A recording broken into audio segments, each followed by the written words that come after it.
Michel Selig, vous êtes l'un des spécialistes des régimes dérogatoires des cultes. Vous enseignez à l'IAE de Metz, également à la faculté de droit de Metz, à l'université de Lorraine. Et je crois que vous donnez toujours un cours sur les régimes dérogatoires des cultes dans le cadre d'un diplôme universitaire laïcité et principes républicains à l'université de Toulouse-Jean Jaurès. Vous dénoncez régulièrement les régimes dérogatoires des cultes, appelant à en sortir. Une question, est-ce qu'on peut les supprimer sans le consentement des populations? Parce que ce sont des régimes qui ont lieu notamment en Alsace-Moselle, en Guyane, en Polynésie française, si je ne me trompe pas. Et dans les études, les populations y semblent particulièrement attachées.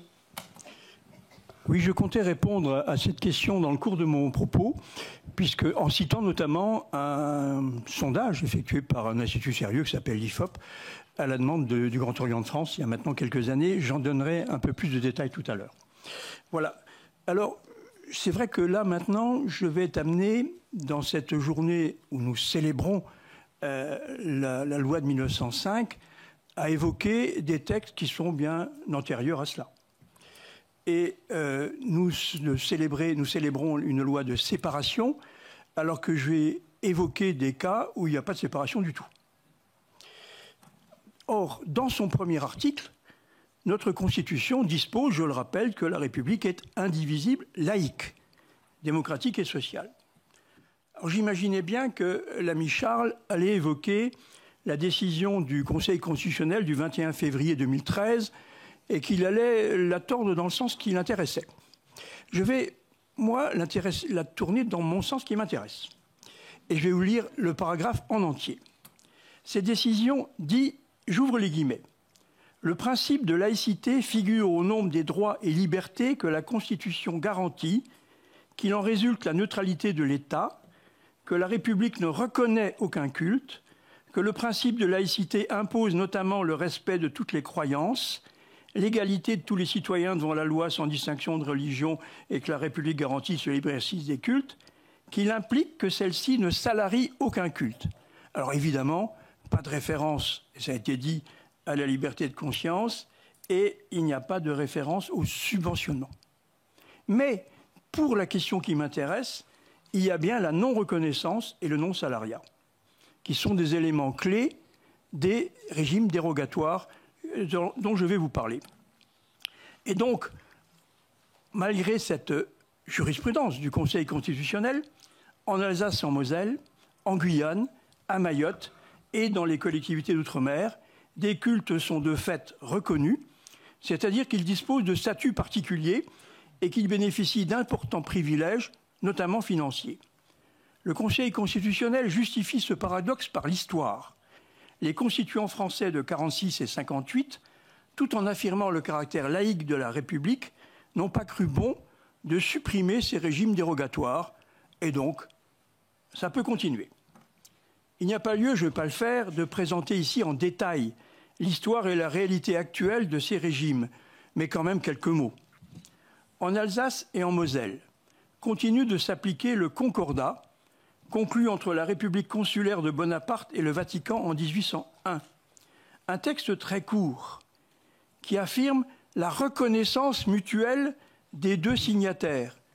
À l'époque, la République consulaire et le Vatican. Reconnaissance. Je vous renvoie à l'article 2 de la loi de 1905, comme quoi nous ne reconnaissons pas de culte. Il y a donc la reconnaissance mutuelle et le principe du financement du culte catholique. D'autres textes, je n'entre pas dans le détail, préciseront les relations entre les deux pouvoirs et régissent même l'organisation du culte catholique. Et d'autres textes sont de même acabit pour les luthériens, les calvinistes, ainsi que pour le culte juif. Au moment de l'annexion de l'Alsace et de la Moselle par l'Empire allemand en 1871, l'Empire allemand a maintenu en vigueur une partie de la législation française dans l'espoir d'intégrer davantage les populations dans son nouveau statut. Et parmi ces régimes qui sont maintenus, le régime des cultes.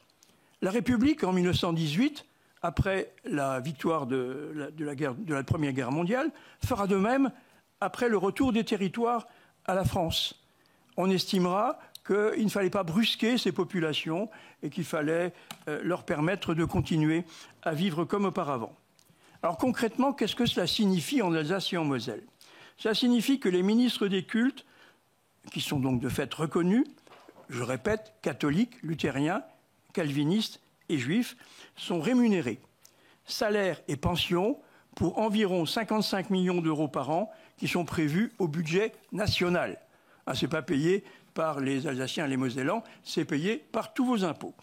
De plus, les communes sont tenues de participer au financement des paroisses, surtout catholiques. Je n'évoque pas dans le détail le décret de 1809 sur la question.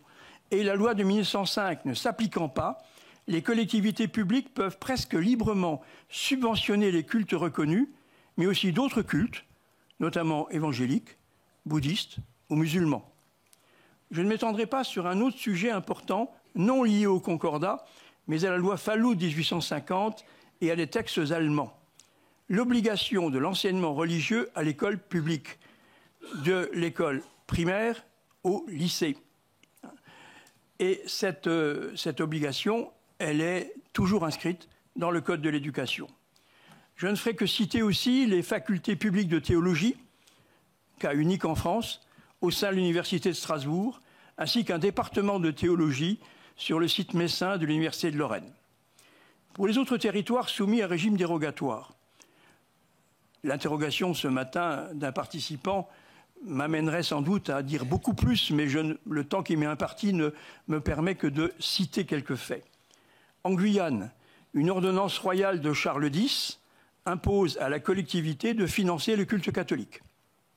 Et enfin, dans les collectivités d'outre-mer, les décrets-lois dits Mandel de 1938-39 qui permettent, j'allais dire, incitent les préfets à financer les missions religieuses avec un sous-entendu colonial évident.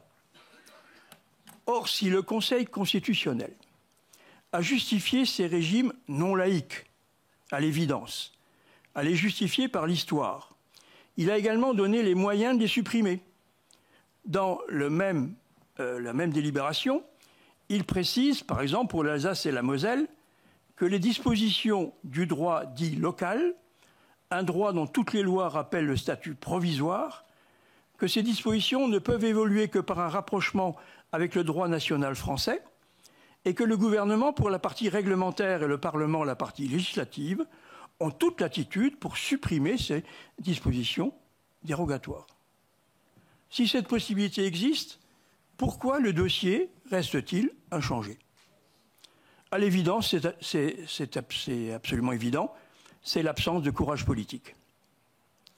Tous les gouvernements depuis 1924, et Herriot, qui y a renoncé, après l'avoir voulu, tous les gouvernements ont renoncé à affronter ce qu'il faut bien nommer, je pèse mes mots, l'identitarisme alsacien.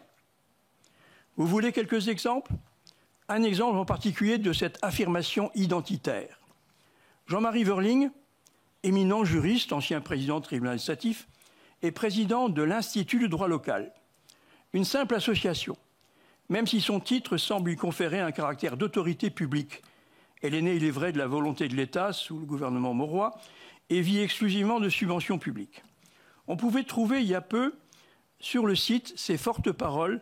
Vous me permettrez cette citation un tout petit peu longue. Le droit local est devenu un élément du paysage alsacien, un marqueur de l'identité de la région, un aspect de l'épopée alsacienne dans laquelle se retrouvent tous les Alsaciens de cœur. On veut garder le concordat ou les corporations parce que c'est à nous et qu'on ne supporte pas que Paris nous dise que ce n'est pas bien. À défaut de pouvoir s'exprimer dans les domaines qui les intéressent, les populations locales se raccrochent à des dispositions sans intérêt réel, mais qui leur permettent d'exprimer de manière emblématique, quoique inadéquate, leur volonté de sauvegarder leur identité régionale. Je ferme les guillemets. De nombreux politiques renoncent alors à affronter un tel discours. Là, quelques exemples. Là, il y en a plusieurs. En 2012, le candidat François Hollande, dans son discours du Bourget, annonce vouloir constitutionnaliser la loi de 1905. Vu la réaction des élus alsaciens, son programme officiel prévoira bien cette démarche, mais je cite, sous réserve des dispositions particulières d'Alsace et de Moselle. Plus récemment, la loi dite séparatisme du 25 août 2021, qui permet d'accroître le contrôle des associations cultuelles et des lieux de culte. Le plus simple aurait été de déclarer applicables ces dispositions à l'Alsace et à la Moselle. Eh bien non, on a procédé autrement. Ces dispositions ont été introduites comme des éléments du droit local dans le code civil et le code pénal local. Pour les défenseurs de l'identité alsacienne, l'honneur était sauf. Enfin, nos amis délégués départementaux de l'éducation nationale, les DEN, Eddy aurait pu en parler, jouent un rôle éminent à l'école sur tout le territoire national, sauf dans un département alsacien et en Moselle. En effet, si dans le Haut-Rhin, on ne sait pas trop comment, les DDEN ont pu se développer, dans le Bas-Rhin et en Moselle, sans aucun argument juridique sérieux, sur simple avis du fameux Institut de droit local, l'administration fait barrage à leur implantation. À la question laïque s'ajoute ici, je le pense, celle de l'indivisibilité de la République. Une République indivisible, je crois que c'était notre ami Pénarus qui disait ce matin, qui ne permet pas l'instauration de communautés distinctes sur quelque fondement que ce soit. Alors, mesdames et messieurs les élus, il y en a peut-être quelques-uns ici, en plus de notre ami Pierre, les responsables politiques, ayez un peu de courage. Le sondage effectué par l'IFOP pour le Grand Orient de France en 2021 a montré qu'une majorité de la population alsacienne et mosellane était désormais favorable à la suppression du concordat, pièce maîtresse du régime dérogatoire. Alors n'hésitez plus, allez-y. Mais je sais que les réticences sont fortes, et notre ami Pierre nous l'a bien signifié ce matin. Une première étape consisterait, j'anticipe peut-être sur d'autres éléments, à inscrire ce titre premier de la loi de 1905 dans la Constitution. Cela servirait alors de socle pour démanteler ensuite toutes les dispositions contraires au principe de laïcité en Alsace, en Moselle, en Guyane, à Mayotte et dans les collectivités d'outre-mer. Mesdames et messieurs les élus, on vous attend. Merci.